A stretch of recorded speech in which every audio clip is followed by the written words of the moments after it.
Hello everyone, welcome to agriculture Adda 24/7। Agriculture Adda 24/7 पर मैं doctor Meenakshi Rathi आप सभी का बहुत बहुत स्वागत करती हूँ।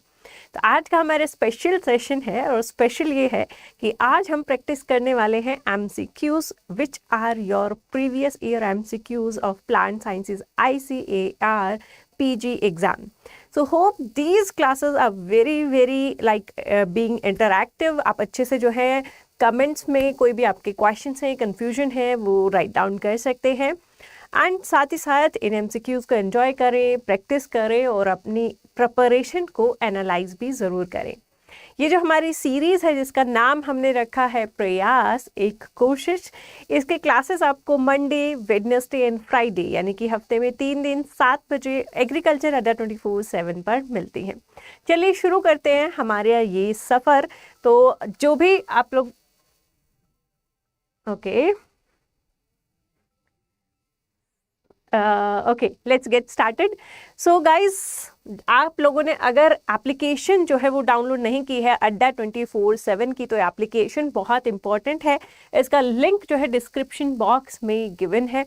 जैसे ही लिंक पर क्लिक करेंगे you will be able to download this application. इस एप्लीकेशन में बहुत सारे फीचर्स हैं, job alerts, current affair, daily quiz, power capsules जो आपकी एग्जाम प्रिपरेशन में आपको हेल्प करेंगे। साथ ही साथ you can ask your doubts with your teachers and connect with your teachers on this app. और अगर आप किसी एडिशनल बैच में आप एडमिशन लेते हैं, किसी एग्ज़ाम की तैयारी कर रहे हैं, तो उन बैचेस में भी आपको एक्स्ट्रा ऑफ मिलता है if you are applying through application and not by the website. चलिए क्लास के एंड में मैं बताऊंगी किस तरीके से आप एनरोल कर सकते हैं किसी भी बैच में। लेकिन उससे पहले अगर आपने अभी तक चैनल को भी नहीं सब्सक्राइब किया है, do subscribe this channel agriculture Adda 24/7। Agriculture Adda 24/7 पर जो है आपको बहुत सारे एग्रीकल्चर रिलेटेड कंटेंट मिलता है जो आपके किसी भी एग्रीकल्चर रिलेटेड किसी भी एग्जाम के लिए बहुत ही यूजफुल है।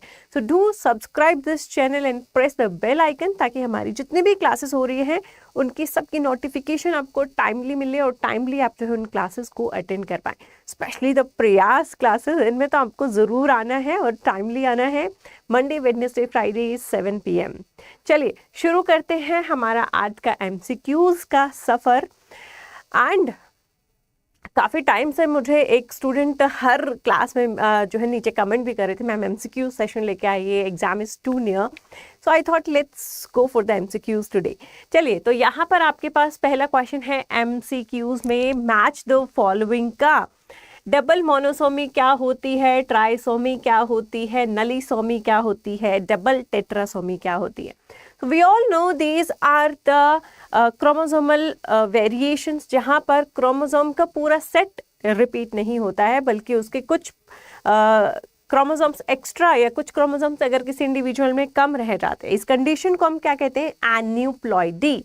ठीक है, यूप्लॉइडी और एन्यूप्लॉइडी ये दो कंडीशंस आपने सुनी होंगी, है ना। यूप्लॉइडी होते हैं जब पूरा सेट रिपीट हो रहा है, और एन्यूप्लॉइडी होता है जब पूरा सेट रिपीट ना हो करके एक या दो क्रोमोसोम्स एक्स्ट्रा आ रहे हैं, है ना। तो डबल मोनोसोमी का मतलब क्या होता है, ट्राइसोमी का मतलब क्या होता है, ये बहुत इजी क्वेश्चन है एंड आई होप सभी को पता भी होगा, है ना। ट्राइसोमी यानी कि जिसमें एक कॉपी एक्स्ट्रा है, एक क्रोमोसोम एक्स्ट्रा है जिसकी 3 कॉपीज हैं, है ना। तो एक क्रोमोसोम किस में एक्स्ट्रा है, इसमें एक्स्ट्रा है, तो हम इसको इससे मैच करेंगे। वही मोनोसोमी क्या होता है, एक क्रोमोसोम मिसिंग है, तो डबल मोनोसोमी में क्या होगा, 2 क्रोमोसोम मिसिंग होंगे। सो इट विल बी 2n - 1 - 1।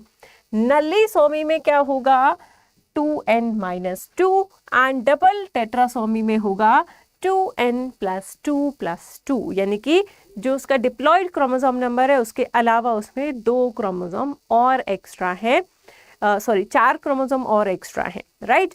सो यहाँ पर ये आपका जो है मैच द फॉलोइंग रहेगा which will be your answer first, है ना। ये आपका फर्स्ट आंसर रहेगा।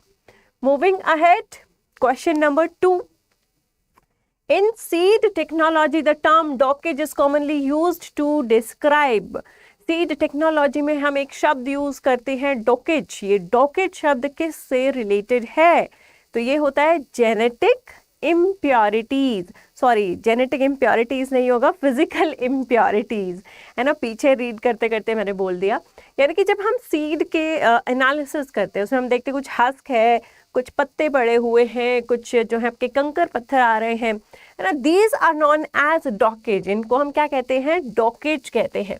So what these dockage is physical impurity of the seed, यानी कि सीड में फिजिकल अपीयरेंस में जो भी चीज़ें सीड के अलावा हमें पाई जाती हैं, है ना, कंकर पत्थर हस्क एवरीथिंग मिट्टी, ये सब क्या है, ये सब डॉकेज में आते हैं जो उसकी फिजिकल प्योरिटी को कम करते हैं या फिर उसको अफेक्ट करते हैं, right.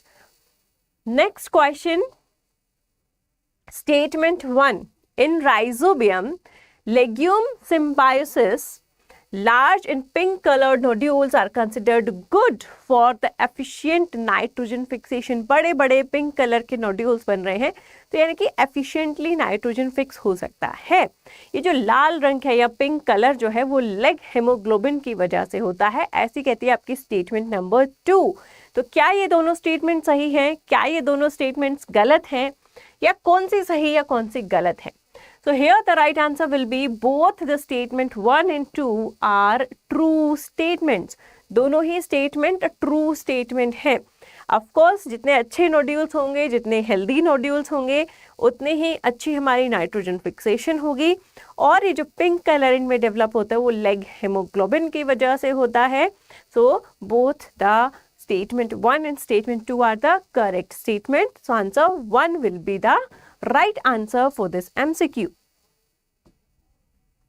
Moving with question number 4, arrange in the descending order the following soil types in India according to the area of predominance। तो ये जनरल एग्रीकल्चर का क्वेश्चन है ना, सॉइल साइंस हमारे सब्जेक्ट में ऐसे इंक्लूड नहीं होता, but we have 20 questions of general agriculture, है ना। तो सॉइल्स को हमें इस तरीके से अरेंज करना है कि जिसका सबसे ज़्यादा एरिया उसको सबसे पहले, जिसका उससे कम एरिया है उसको बाद में, है ना। डिक्रीजिंग ऑर्डर में इनको अरेंज करना है या डिसेंडिंग ऑर्डर में इनको अरेंज करना है। तो सबसे पहले एलुवियल सॉइल, एलुवियल का जो एरिया है वो सबसे ज़्यादा है। ज़्यादातर प्लेन एरियाज में हमें एलुवियल सॉइल मिलती है। इतनी सारी नदी है हमारे इंडिया में, जितना उनका प्लेन एरिया है उन सब में एलुवियल सॉइल मिलती है। उसके बाद आता है सी, यानी कि फिर उसके बाद हमें लेटराइट सॉइल देखने को मिलती है। उसके बाद आती है रेड सॉइल्स, है ना, रेड सॉइल्स, और सबसे कम आपको ब्लैक सॉइल्स देखने को मिलती है। सबसे कम एरिया जो है ब्लैक सॉइल्स के अंतर्गत हमें पाया जाता है। तो यहाँ पर हमारा जो डिसेंडिंग सीक्वेंस होगा वो क्या होगा, A, C, B and D। Moving ahead with the question number 5. Pores allowed to move nutrients and waste across the cell membranes। Cell membrane में कुछ पोर्स होते हैं जिन्हें पोरेंस कहा जाता है। इन पोरेंस की हेल्प से न्यूट्रिएंट या फिर वेस्ट मटेरियल सेल के अंदर या सेल के बाहर ट्रैवल कर सकता है।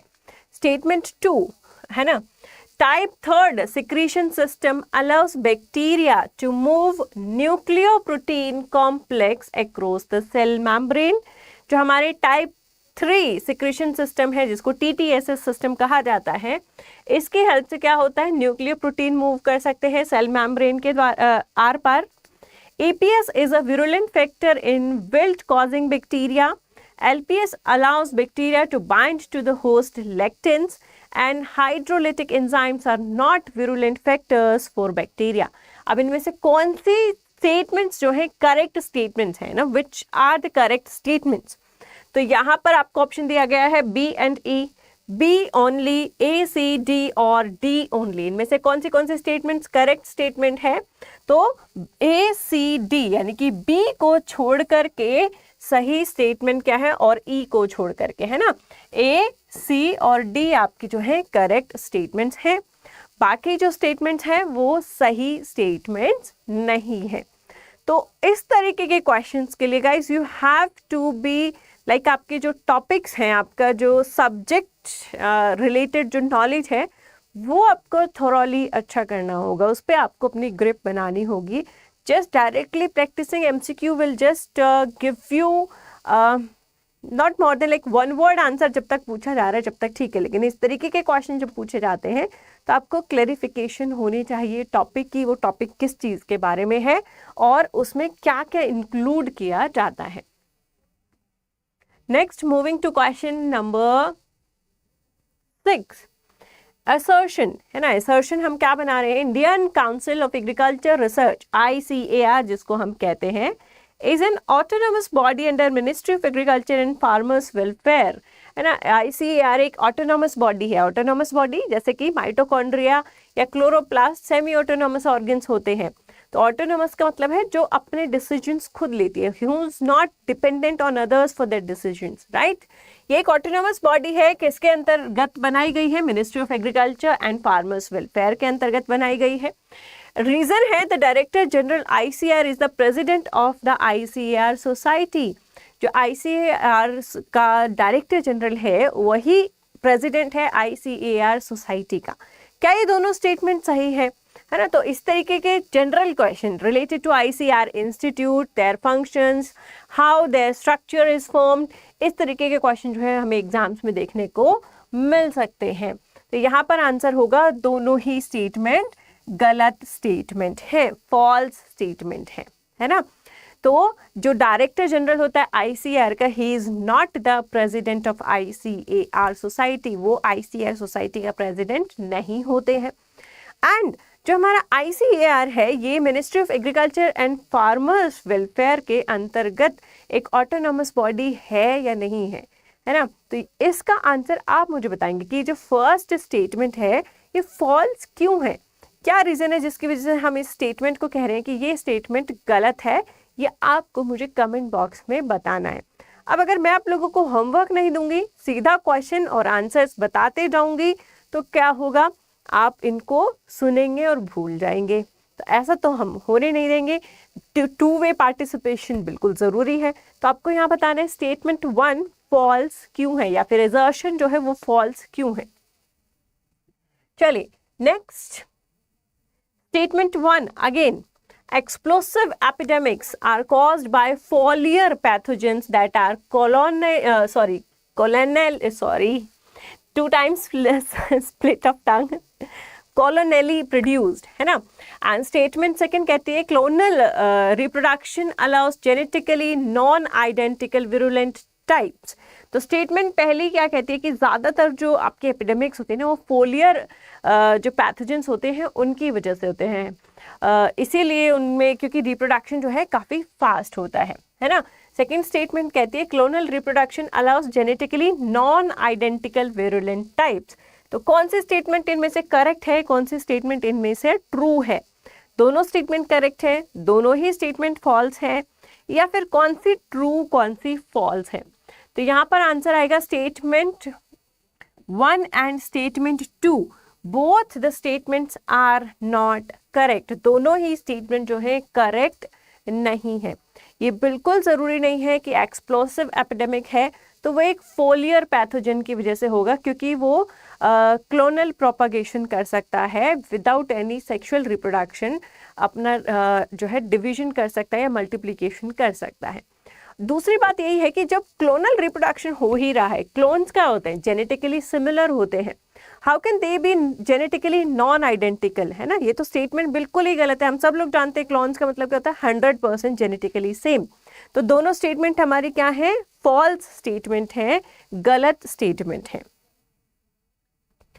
Now for a crop having maximum permissible limit for the of types 0.2% and the minimum number of plants required for conducting the grow out test, GOT stands for grow out test is, अगर किसी crop में अगर मैं कहती हूँ आपको जो maximum permissible limit for of type है वो है 0.2%, ऐसी क्रॉप के लिए अगर आपको ग्रो आउट टेस्ट करना पड़े यानी कि जेनेटिक प्योरिटी के लिए टेस्ट करना पड़े तो उसमें जो सैंपल साइज लेंगे आप क्रॉप का वो कितना होना चाहिए, 800 प्लांट्स, 1600 प्लांट्स, 2000 प्लांट्स या 2400 plants.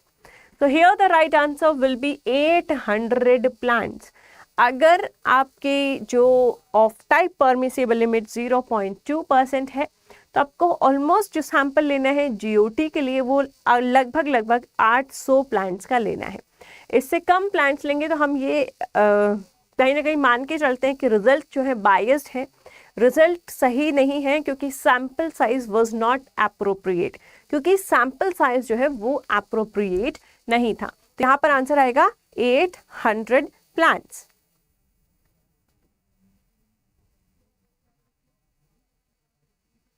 Question number 9. In some of the following crops, the viability of the seed is very poor and hence minimum germination of the seed required for certification is 70%. The crops are, ये कह रहे हैं कि कुछ crops में बहुत ही poor germination देखी गई है, सीड वायबिलिटी काफ़ी पुअर है, जिसकी वजह से 70% तक जर्मिनेशन देखी जाती है।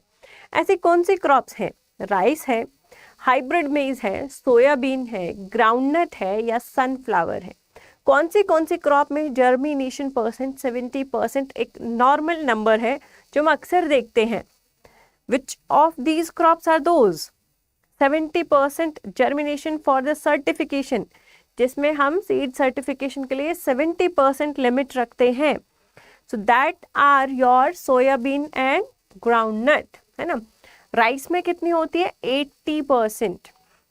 राइस में होती है 80% और वीट में होती है 85%। ठीक है, वीट में 85%, राइट। ग्राउंडनट है, सोयाबीन है, इनमें 70% तक जर्मिनेशन देखी जाती है because they have low viability, क्योंकि इनकी वायबिलिटी काफ़ी कम है। कॉटन की काफ़ी लो होती है। ठीक है, कॉटन की जो जर्मिनेशन परसेंट है वो काफ़ी लो होता है because of its hard seed code, because of its low viability, है ना। इसमें कुछ केमिकल इनहिबिटर्स भी पाए जाते हैं जो जर्मिनेशन को रोकते हैं। तो इन सभी कारणों के कारण क्या है, कॉटन की जर्मिनेशन काफ़ी कम है। Now again the second homework, है ना, आज एमसीक्यू सेशन है तो एक से ज़्यादा होमवर्क मिलेगा भाई। सेकेंड होमवर्क क्या है?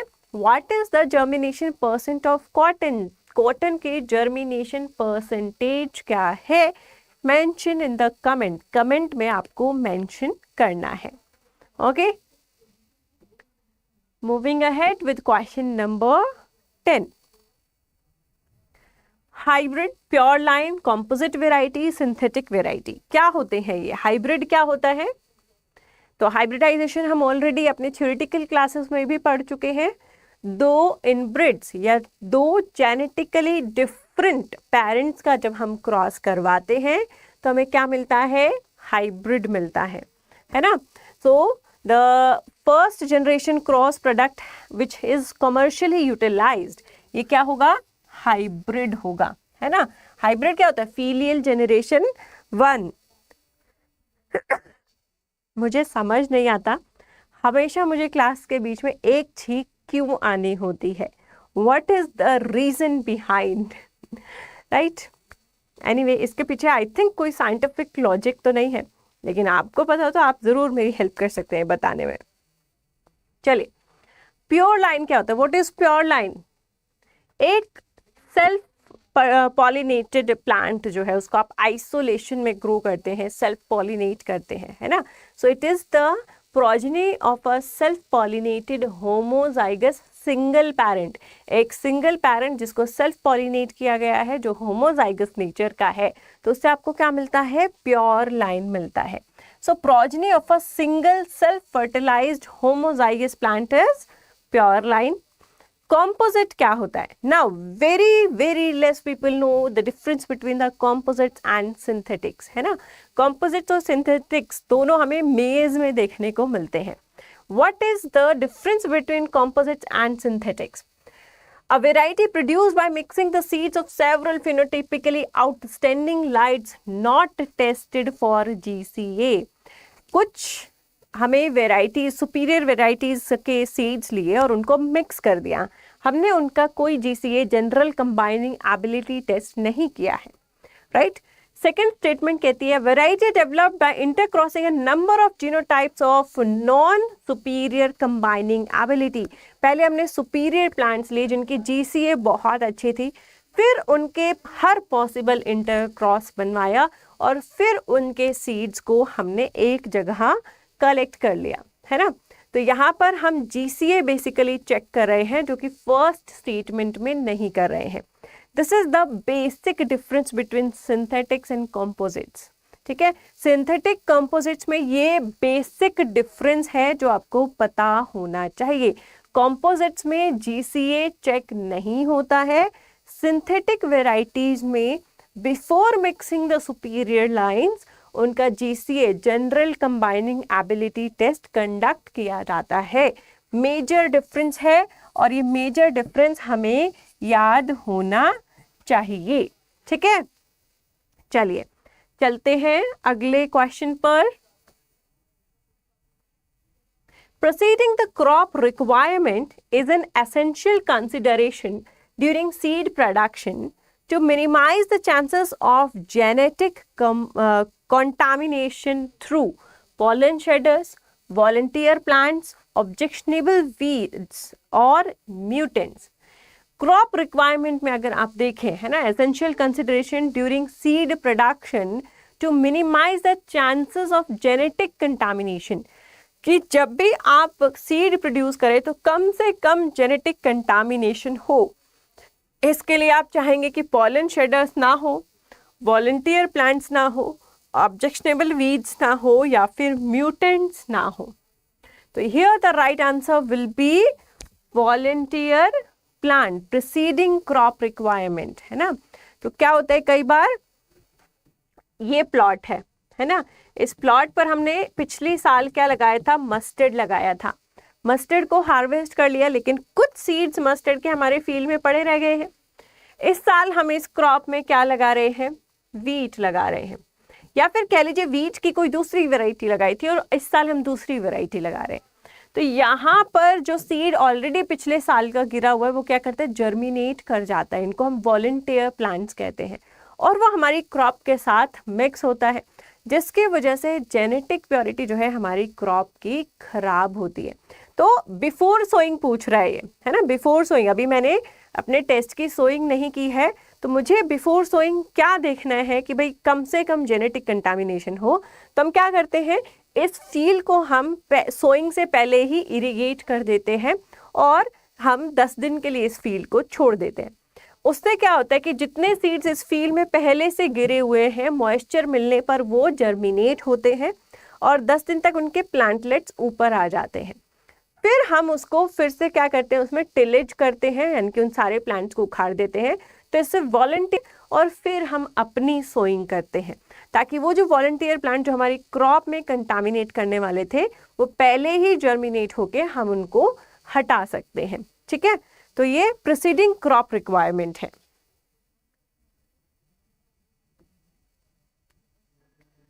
Now again match the following. American phytopathological society research किससे रिलेटेड है, प्लांट डिजीज से है, मॉलिक्यूलर प्लांट पैथोलॉजी से है, फाइटोबायोम जनरल से है। तो guys genetics and plant breeding में इतना ज़्यादा वेटेज नहीं दिया जाता है जनरल्स को, बुक्स को, देयर राइटर्स को, लेकिन पैथोलॉजी में दिया जाता है। And if we are preparing for plant sciences तो उसमें पैथोलॉजी भी हमारा एक सब्जेक्ट है। तो पैथोलॉजी में हमेशा एक दो क्वेश्चन देखे जाते हैं which are related to books, their titles, their writers name और जनरल, है ना। तो उनकी लिस्ट एक पेज पर ज़रूर बनाकर आप लोग याद करें, बहुत इंपॉर्टेंट और बहुत ही हेल्पफुल रहने वाला है, राइट। अगर हम बात करें इस क्वेश्चन की, तो इस क्वेश्चन का आंसर होगा American phytopathological society research is related to phytobiome journal, right? British Society of Plant Pathology is related to molecular plant pathology, है ना, this pathology should come there. German Society of Plant is related to Journal of Plant Disease Protection, है ना, और Brazilian Society of Plant Pathology is related to tropical plant pathology. Indian Society of Plant Pathologist is related to plant diseases, है ना। तो यहाँ पर plant disease research actually, right? तो इस तरीके से जो है ये match the following रहेगा। इसमें कुछ scientific नहीं है जो मैं समझाऊँ। You have to learn the generals, different books, their writers, their societies associated with them. Plant pathology में इम्पॉर्टेंट है, एक क्वेश्चन हमेशा इनसे देखा गया है और अगर एक पेज से एक क्वेश्चन बन सकता है तो that is very very important. So do right it down in your notebooks और सब लोग इनको जो है बाय हार्ट याद करेंगे for the examination. Now question 13. If Nelson and Stahl's experiment on the mode of DNA replication is continued up to 6th generation in bacteria, the ratio of heavy strands 15N 15N or hybrid of 15N 14N or light strand 14N 14N containing DNA in 6th generation would be. तो आपको अगर किसी को नहीं पता हो what was the experiment, तो हमारा जो DNA होता है ना, उसमें इन्होंने क्या किया, उन्होंने इसको हैवी नाइट्रोजन से रिप्लेस कर दिया. जो भी नाइट्रोजनस बेस पेयर थे उनको N14 की जगह N15 से रिप्लेस कर दिया. तो हमारा ये नॉर्मल डीएनए है ना, इसमें हमारे पास N14 है हर जगह पर, राइट. लेकिन जब ये डीएनए, अब जो सोल्यूशन है ना, सोल्यूशन में आपने 15 ऐड कर दिया है, तो जब ये डीएनए रेप्लिकेट करेगा तो क्या होगा, आपको एक 14 वाला स्ट्रैंड मिलेगा, है ना, ये N14 वाला स्ट्रैंड मिलेगा, और जो नया स्ट्रैंड बनेगा वो N15 वाला स्ट्रैंड बनेगा, क्योंकि अब हमारे पास जो नाइट्रोजन का सोर्स है उसमें N15 है हमारे पास. इस तरीके से एक हाइब्रिड मिलेगा. ये कब मिल रहा है आपको, फर्स्ट जनरेशन में. उसी तरीके से अब सेकेंड जनरेशन होगी, तो यहाँ से आपको क्या मिलेगा, अगेन एक आपको यहाँ पर हाइब्रिड मिलेगा, क्योंकि ये स्ट्रैंड जो है नया स्ट्रैंड बनाएगा और ये स्ट्रैंड अपना नया स्ट्रैंड बनाएगा, इस तरीके से, है ना. यहाँ पर भी आपको इसी तरीके से हाइब्रिड मिलेगा. तो यहाँ पर सेकेंड जनरेशन आप देखेंगे तो सेकेंड जनरेशन में आपको 50% हाइब्रिड्स मिल रहे हैं और 50% N15 मिल रहे हैं.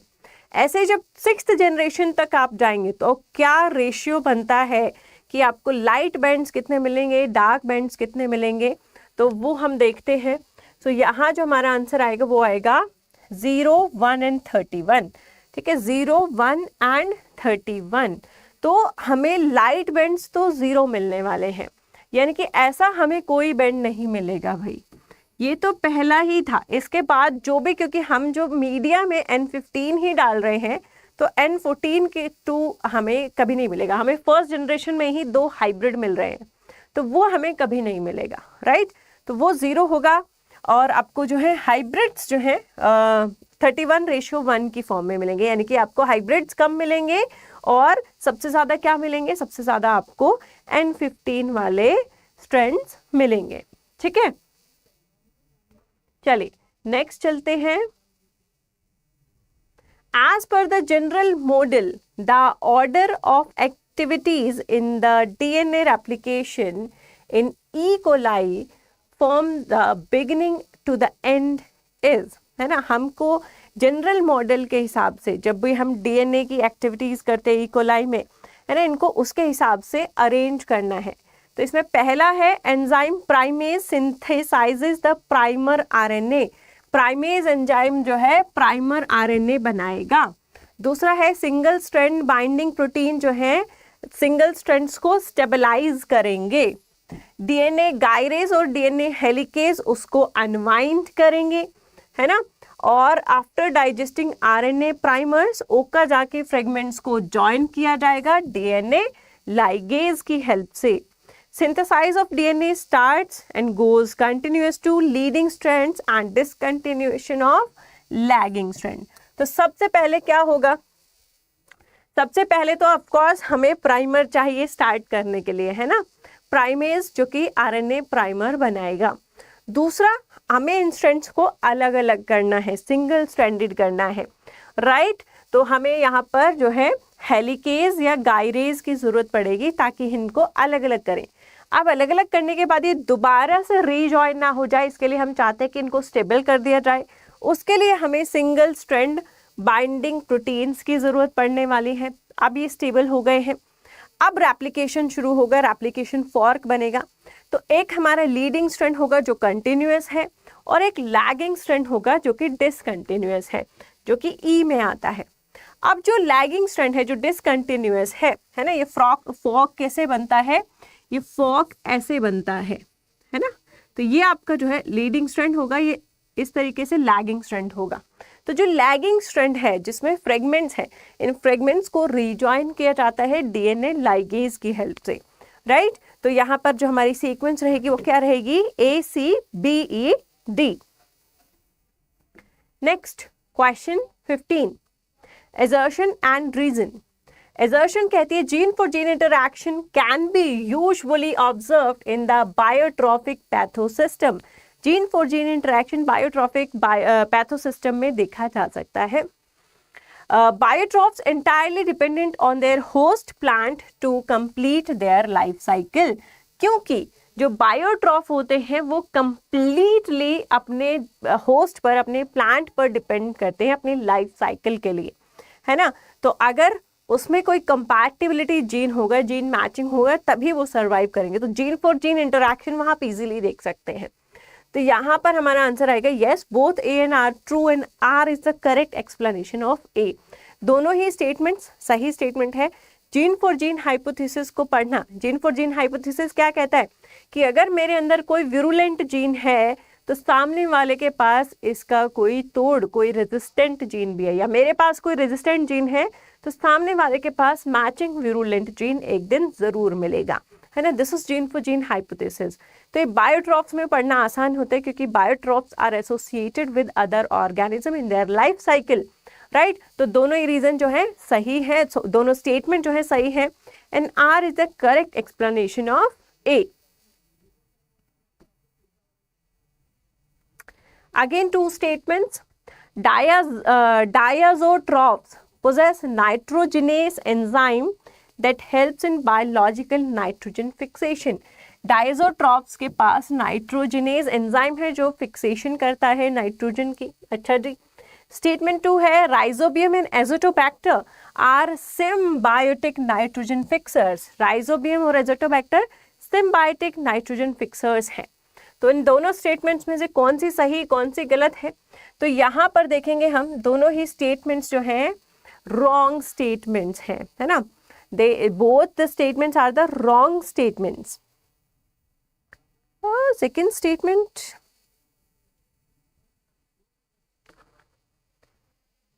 दे शुड नॉट बी फॉल्स, है ना। Just a minute.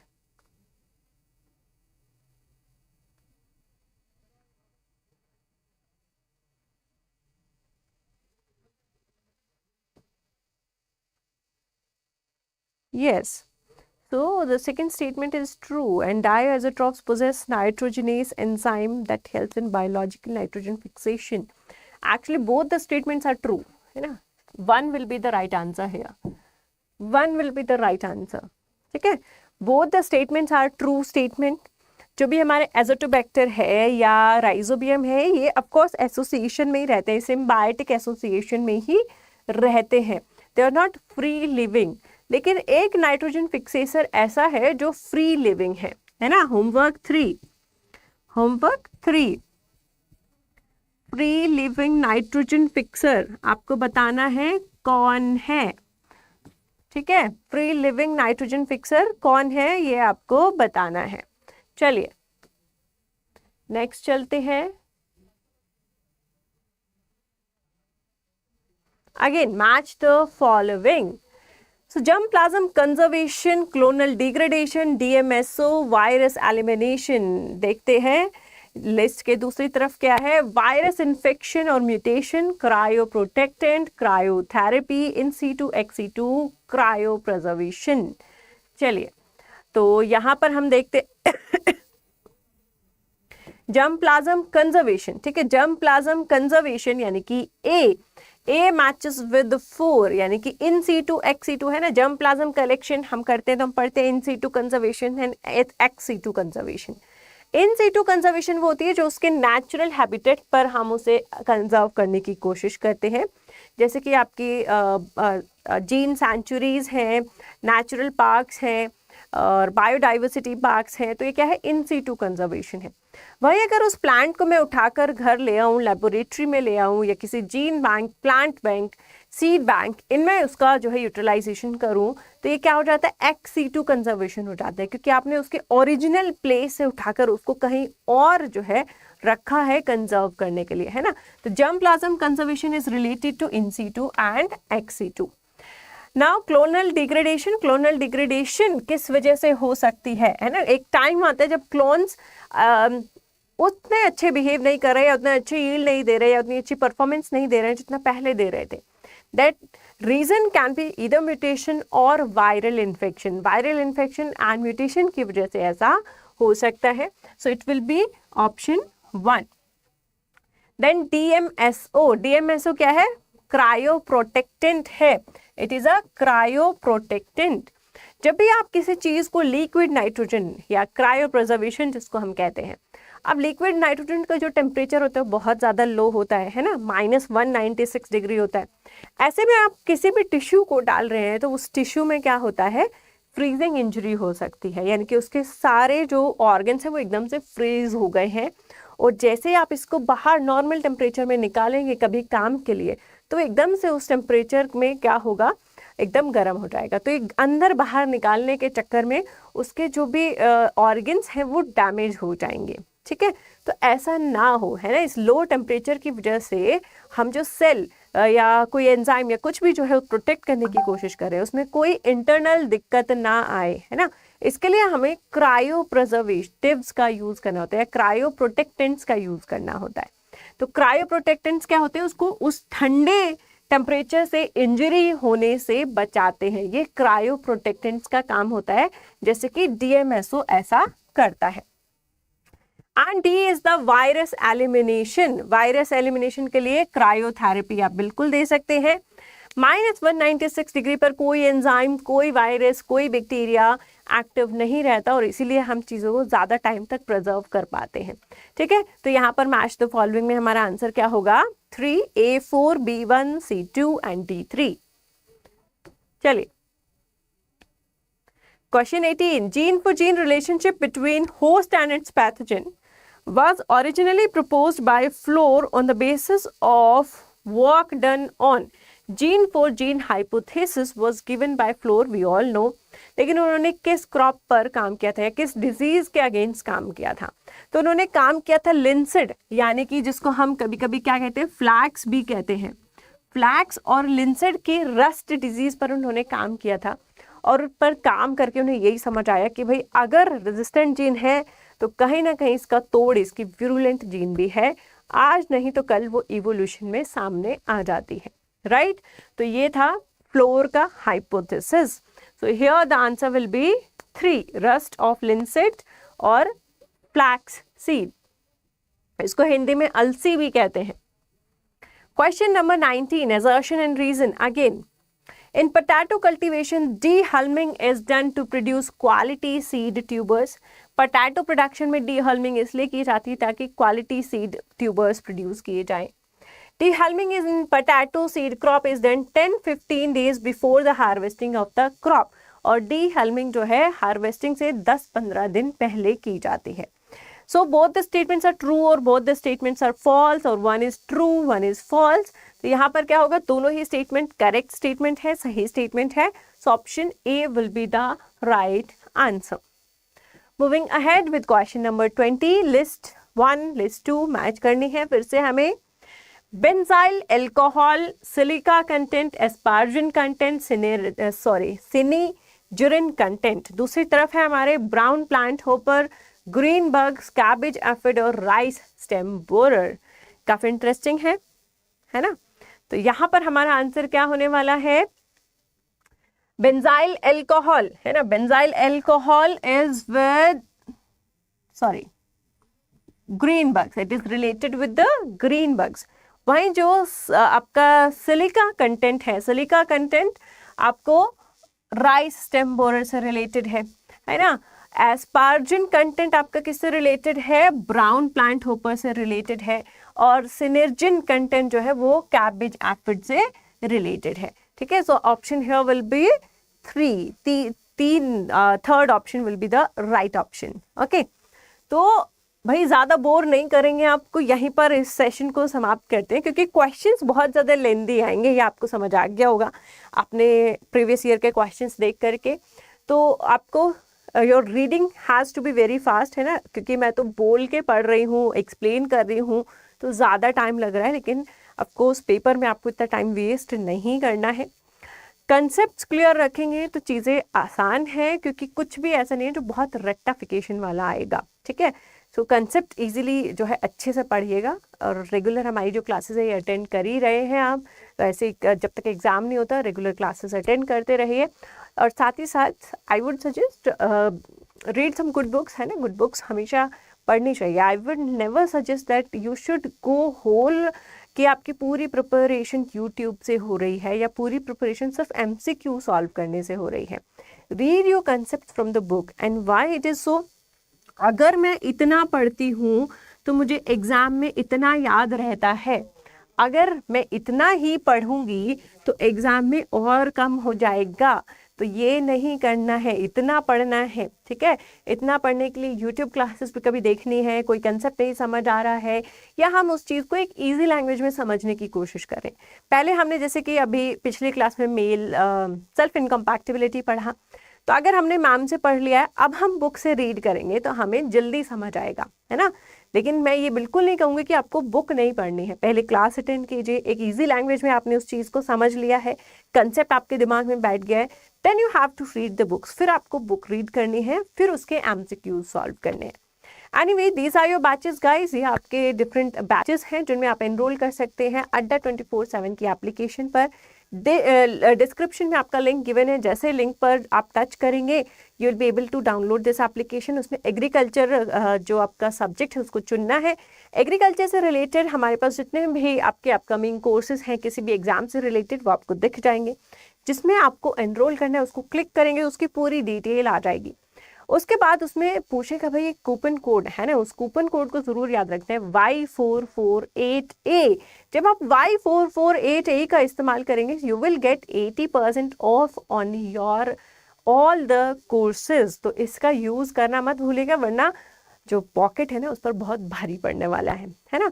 ICAI plant sciences का आपका रिकॉर्डेड बैच भी है, साथ ही साथ आपका IBPS या झारखंड FSO या आपके MPREO जैसे कोर्सेज भी वहाँ अवेलेबल हैं, ठीक है। Let's move ahead. अगर आप एक ऐसे मल्टीपल एग्जाम्स की तैयारी कर रहे हैं so you can enrol in agriculture Mahapack. इस महापैक में आपको सारे बैचेस जितने भी हैं एग्रीकल्चर अड्डा 24/7 पे सबकी पेड क्लासेस का एक्सेस मिल जाता है, साथ ही साथ उनकी टेस्ट सीरीज और ई-बुक्स का एक्सेस भी आपको मिलता है, ठीक है। सो यू कैन यूज दिस। साथ ही साथ कैसे एनरोल करना है ये भी मैं बता देती हूँ। मैं यहाँ आपको वेबसाइट के द्वारा बता रही हूँ, but of course you have to apply it through the application, ठीक है। तो जैसे ही अड्डा 24/7 टाइप करेंगे उस तरीके से आपकी ये खुलेगी वेबसाइट। ऑल कोर्सेज में हमें एग्रीकल्चर चुनना है। एग्रीकल्चर चुनेंगे तो साइड में एग्रीकल्चर के सारे ऑप्शंस आ जाएंगे। एग्रीकल्चर महापैक भी है, RRB SO भी है, IBPS SO भी है, FSSAI भी है, बहुत सारे जो हैं इसमें आपके बैचेस हैं। जिसके लिए आपको प्रिपेयर करना है उसको आपको क्लिक करना है। जैसे यहाँ मैं एग्रीकल्चर महापैक को क्लिक करूँगी, ठीक है। और जैसे ही मैंने क्लिक किया तो इससे रिलेटेड सारी डिटेल्स मुझे यहाँ पर गिवन है, तो इन डिटेल्स को मैं बिल्कुल पढ़ सकती हूँ। ये आपकी सारी फैकल्टीज़ हैं, किस किस एग्ज़ाम के लिए इम्पॉर्टेंट है, कितने इसमें वीडियो लेक्चर्स हैं, कितने इसमें टेस्ट सीरीज़ हैं, कितनी इसमें ई-बुक्स है, वो सारी चीज़ें यहाँ पर गिवन होती हैं। So if you find worth you, if buy now पर क्लिक करना है। बाय नाउ पर क्लिक करके यहाँ पर जो है आपको कोड लगाना है Y448A, और जैसे ही Y448A लगाएंगे इसका प्राइस हो जाता है 6399 एट 80% ऑफ, ठीक है। तो इसका यूज आप बिल्कुल कर सकते हैं Y448A। Thank you so much guys, मिलते हैं अपने नेक्स्ट सेशन में। तब तक के लिए अपना ध्यान रखिएगा, सुरक्षित रहिएगा और यूं ही पढ़ते रहिए, मेहनत करते रहिए, क्योंकि मेहनत करने वालों की कभी हार नहीं होती।